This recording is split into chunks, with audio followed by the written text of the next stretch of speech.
Thanks for watching the video. If you like what you see, don't forget to subscribe and ring the bell to be notified of new videos, announcements, and giveaways. Also be sure to follow us on Facebook, Instagram, and Twitter.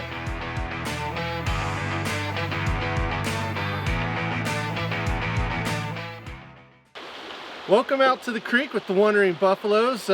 We made it out to one of our favorite spots that Kathleen said we spent a long time last year at. But it's cold out still, even though it's spring, so we're going to try some sluicing. What we got today, we're going to do two sluices. These are your typical old-fashioned sluice. Shad won this. All right, yeah, I got the Keene mini sluice. It's a lot more compact, not as long as the Buckabilly, but hey, I won it from Gold Fever Prospecting, which is a dredge camp in Chicken, Alaska. Check them out. We're actually going there this summer, but I won it on their site, and this is our first Keene sluice, so we're going to test this bad boy out. The one difference it has besides the size is at the top here by the flare, it has some ribbed matting to try to trap some of the fine gold right up at top. That too. See? And then a slick plate. Kathleen's rib matting's in the next section. It's not as ribbed. This is the Buckabilly sluice. This is my very first sluice, and I really love it. It's got a nice sturdy handle. It's really well built. It was a local sluice builder in Ohio. I don't think he's in business anymore. No, he retired. I think we spent 80 bucks on it. This here from Keene is 100, I believe.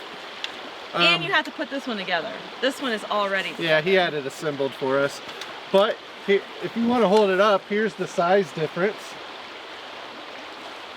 So this is a bigger flare than that one.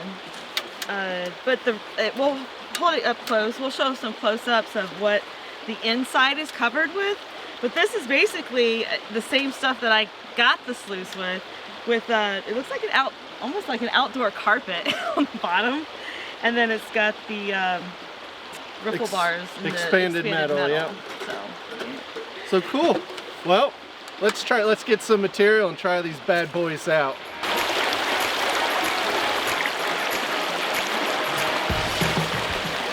So I did a couple test pans. First I used the dowsing rods to just kind of gauge where I wanted to be around this area. So all summer long last summer I would be dredging and I would see this burlap. It's not even burlap, I don't even know what it is.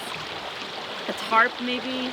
I don't know. It's a piece of trash that has floated down here through the years with the current, and I've watched it all summer, and I'm thinking, wow, I bet that is catching a bunch of gold. So today, since we're not dredging, we're going to be doing the old-fashioned, back-to-basics digging. I thought, well, this is a good chance to see what's really underneath this thing and see if I was right. So I did take a little scoop of just like one of these things and give them the top of the front half just to see. And I did find like one little tiny piece. So I'm like, okay, well, let me try over here underneath it. So I, pulled it up, and it is buried in there pretty deep. Well, not deep, but it's a lot of heavy stuff on it. So I took another scoop, and I found like 5 colors, and they were flakes. So I do believe this is the spot for me today.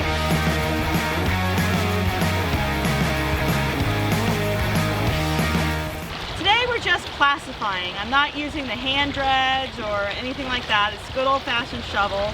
And what I'm doing is I'm shoveling the material, and let me show this to you before I fill it up. Inside this bucket, I've got what's called a bucket classifier, and it classifies all the material for you as you're shoveling it in, and keeps all the other stuff down here. And this is a 1/4 inch classifier. And then Lowe's buckets, they're a little thinner than your average 5-gallon bucket, but this is a 3-gallon, and it fits perfectly in there like that. And you can put a handle here, get all the stuff. So I'm just going to keep doing that and getting some material so that we can run them through our sluices. I will be using my good old Buckabilly, and Shad will be trying out the Keene Mini.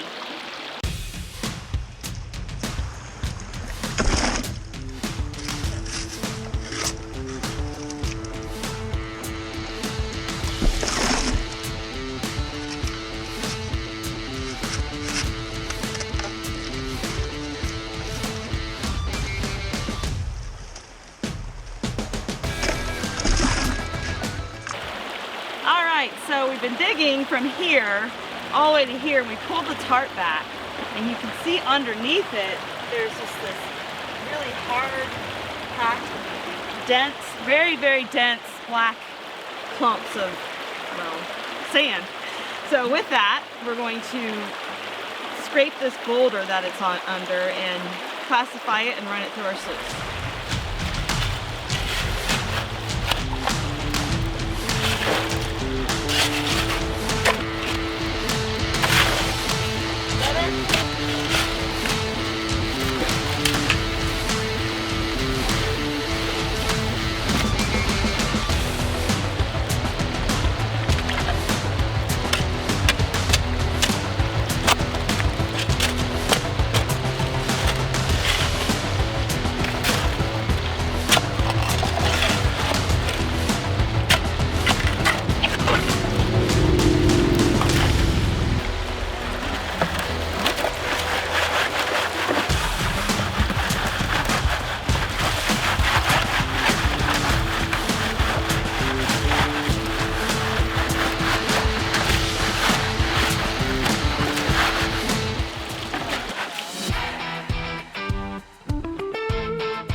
Shoveling over there. It got really warm. Actually, today's kind of cold, but when you're working outside, you really work up some heat.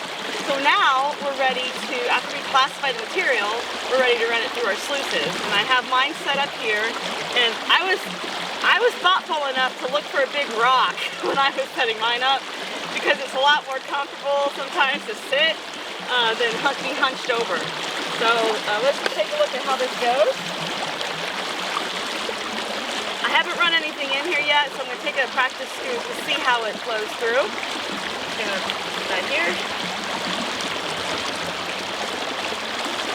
Yeah, so I like it. And this is why.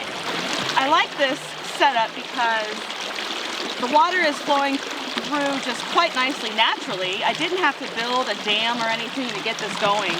And I've got it nice and level. I'm going to put a scoop here, and you'll see why I like it this way. It gives it, it slows it enough where it just slowly releases, and not like in a big chunks or waves. And I'm seeing the material go all the way through, that's good. And it looks pretty even right now, but I'm going to keep going and we'll see. It sits longer because it's heavier. All that black stuff.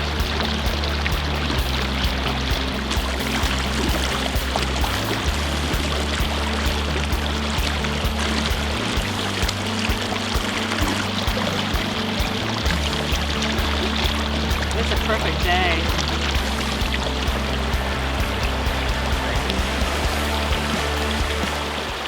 One of the biggest differences between the Buckabilly sluice and this one, besides the obvious, the size, the Buckabilly's a lot longer.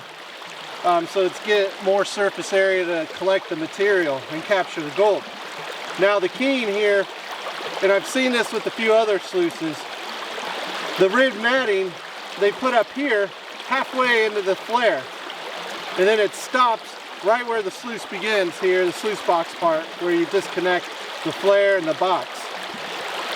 Now I kind of like this a lot better. The Buckabilly has your rib matting down here in this first area of the sluice box to capture. So the whole flare part's more of just a slick plate to run the material. Well, by having it up here, one thing I'm noticing is it's allowing a lot more water flow to separate that material and trap the gold up here. Kathleen's starting to see some gold in hers, but only in the top part corner where the matting starts. This way you get a little bit more surface area to watch to see if you're really on the gold. I can already see about 5 or 6 specks of gold here in this top matting. So I'm kind of liking this Keene sluice. And you can also see down here, it's really separating material and holding on to the black sand. One thing about this location we're at, it's very mineralized material, lots of heavies, a lot of black sand, so this is what you want to see when you're sluicing in this type of an area.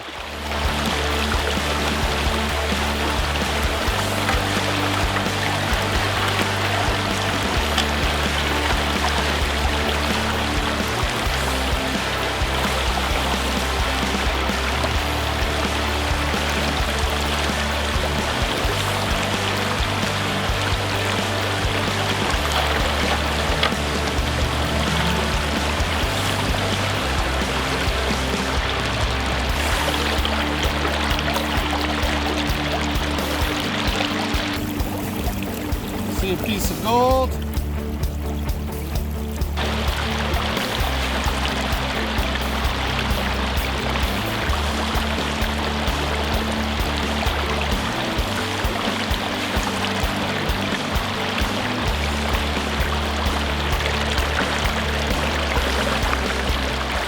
Well, let's take a quick look on how to clean up your stream sluice. Now, a lot of the models are very similar. But remember, when pulling it out of the water, take your time, do it evenly so you don't lose any material out the bottom of the sluice, or back flush it and wash out some material at the top. So there's 2 brackets here on the ends. What I do is just put it inverted into the bucket of water and unclip the bars. And then I kind of just set it down. This gives me stability. I don't risk having parts flying everywhere. I can take my time and do a section at a time. So this ripple set, just like Kathleen's backpack dredge, actually isn't bolted here on a hinge. So you just want to make sure you wash off the material. Use your little scoop. Really simple. Next part is going to be your expanded metal. Just dunk it each end, rinse off that material good.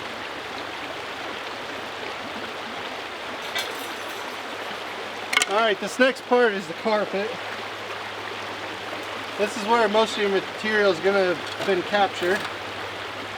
The easiest thing to do is just kind of roll it back in there, just like you would washing mats or something. You know, if you want, if stuff's really sticking, you can dunk it like this, so that way the material washes down. Being new, the material is still pretty coarse, so it's not falling apart where a lot of gold can get trapped in. So now we need to wash out our box itself.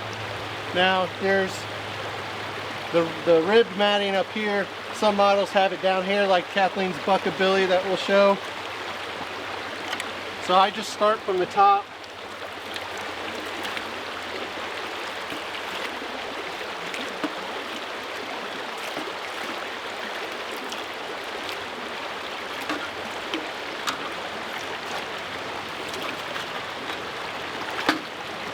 And then always check, make sure you don't have any gold left behind. But that's pretty much it. Your sluice is cleaned up. Now you can get straight to panning and see what gold you recovered.